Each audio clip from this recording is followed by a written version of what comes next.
I'm making my very first tabletop role-playing game, and it's a little more difficult than I thought it was gonna be. Every month over on my Patreon, I create a new tabletop role-playing game adventure zine. Well, usually it's an adventure, sometimes it's a resource to make things easier to run and create, and then sometimes, or for the first time this month, it is a brand new TTRPG that you can play. So I like to approach each of these projects as a design challenge. It's a way to keep me creatively inspired and also offer a variety of cool stuff every month. For example, how would I design a point crawl adventure through a dangerous mountain range? Well, this Shadespeare Mountain adventure is what I came up with. Or, like last month's zine, I wanted to explain my process for creating dungeons in a way that would be helpful and quick for other people to create their own. So here's Flick Silverpin's guide to exploring dungeons. Okay, but let's take a step back before I jump into explaining what this month's zine is all about. A few months ago, JC and I were watching one of my favorite comedy classics, The Ghostbusters, and I realized that we were basically watching a D&D movie. You know, it's four pals going on an adventure, fighting fantastical creatures to save the world. You know, they're having fun, and I thought to myself, this would be the perfect design challenge. Now, I know there's already this out-of-print TTRPG Ghostbusters game by Weston Games, and I'm not trying to replace that in any way. If you can get your hands on that book, it's probably a super fun game. I got my Weston Games Star Wars books up here that I love. D6 system's awesome, but I just thought it would be a fun challenge to figure out how to make a Ghostbusters game, something light and simple that you and your pals can play for a few sessions and have some fun with. So what's the first step to writing your first tabletop role-playing game? Well, my first step was to come up with a list of things that would make playing a game about busting ghosts feel really like a Ghostbusters game. You know, what makes Ghostbusters Ghostbusters? So first up is teamwork. You'll create a character and a team, and you know, maybe teamwork is already kind of built into playing a tabletop role-playing game, but maybe there's a few extra things we can throw in to reinforce the idea of working together as a team. The second is ghosts. You know, if you're a team that's hired to trap a bunch of ghosts, it should be a fun and surprising experience. This means a variety of ghosts with a bunch of different abilities. 3 is bustin'. You know, the Ghostbusters have a bunch of crazy gadgets and stuff that they use to help trap these ghosts. You know, it should be fun to use a particle thrower and proton pack and a PKE meter, all that stuff. And 4 is cracking jokes. So even when the Ghostbusters are in super dangerous,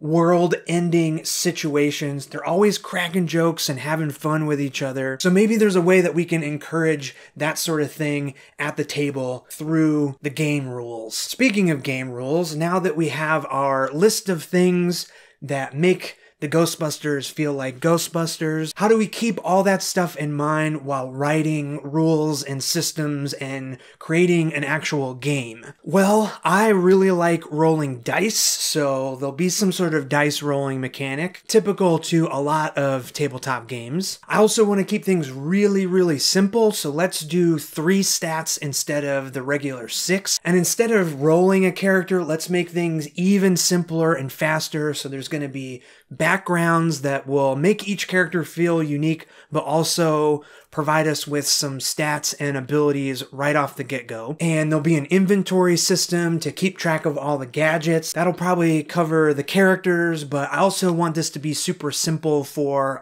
a DM to run. So let's have all the ghosts they only have 1 stat. So now I got all these little systems of how the game is going to work. I got my list of Ghostbustery things. It should be pretty easy just to combine everything and write up some rules and be done with it. Yeah, it was kind of easy. I just looked at how Isaac Williams wrote the Mouse Ritter rules because I think those rules are amazingly elegant and presented in like just a nice order that everything just makes sense. I actually released the first draft on Patreon a few months ago. I called the game Ecto Incorporated version 0.01.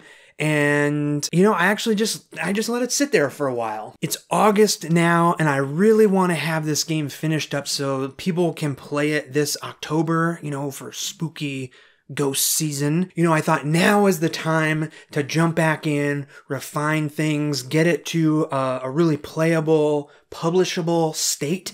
You know, refining the rules, making sure everything makes sense and is fun to play. And this is when I started running into some problems. Some of my initial ideas about teamwork didn't really make sense, and I had this feeling that battling the ghosts wasn't really all that fun. Sure, we were all rolling dice and stuff, but it kind of just felt like we were taking turns zapping the ghost's hit points away. And I think at this point, we've all played plenty of games that are like that. And the real problem is whenever there was something that didn't feel right or didn't quite work, the only way I knew how to fix it was to add another system on top. My Google Doc was exploding, and I guess actually the game kind of did feel more like Ghostbusters because it was all this Ghostbusters stuff crammed in there.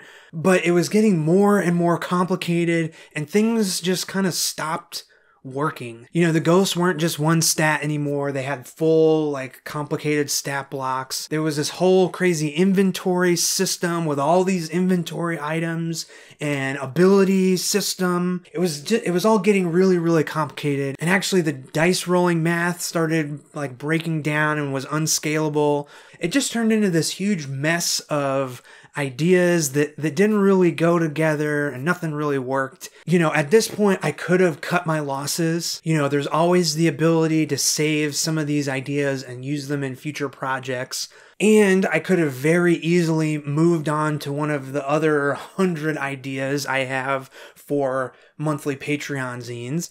But I talked to a couple pals of mine, and instead of scrapping the whole project, I think I found a solution to keep things as simple and as fun as possible. So let me show you this book. It's called The Haunted Almanac. It's by Nate Treme. It's a collection of a bunch of games and adventures by Nate, including this little game called Tunnel Goons. So check out this 2-page spread. This is the entire game, all the rules, right here on 2 simple pages. Tunnel Goons is perfect for hacking, you know, not like computer hacking, but the same way that people hack older versions of D&D, stuff like that. And that's because Nate has offered the game up for a Creative Commons license that allows people to mess with it and play with it and release it themselves. And that is exactly what I'm gonna do. So how perfect is this? Tunnel Goons has 3 stats.